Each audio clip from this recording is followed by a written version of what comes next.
A4C all for Christ. మీరు అతిశయపడుట మంచిది కాదు. 1 కొరింథీయులకు 5:6. ప్రార్థన. ప్రేమమేడ కృపామేడ పరలోకమందున్న మా తండ్రి, మహిమగల మీ నామమునకు స్తోత్రములు దేవా.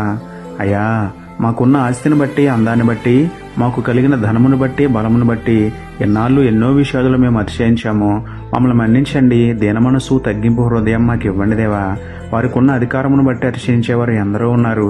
వారి యొక్క బలమును బట్టి అతిశయించేవారు ఇంకెందరో ఉన్నారు. వారందరినీ జ్ఞాపకం చేసుకోండి తండ్రి. అందమైన, ఆస్తి అయినా, ఆరోగ్యమైన, అధికారమైన, మాకున్నది ఏదైనా మీరిచ్చినదే కాబట్టి మాకున్న వాటి పట్ల కాకుండా సమస్తమును దయచేయగల మీ అందే అతిశయించే బుద్ధిని మాకు ఇవ్వమని వేడుకుంటూ, మా అతిశయ కారణమైన మీకే స్తుతులు చెల్లించుకుంటూ, నమ్ముటని వలననైతే నమ్మువానికి సమస్తమును సాధ్యమే అన్న విశ్వాసంతో యేసయ్య పరిశుద్ధ నామంలో ప్రార్థించి పొందుకున్నాము పరమ తండ్రి. ఆమెన్. Praise the lord.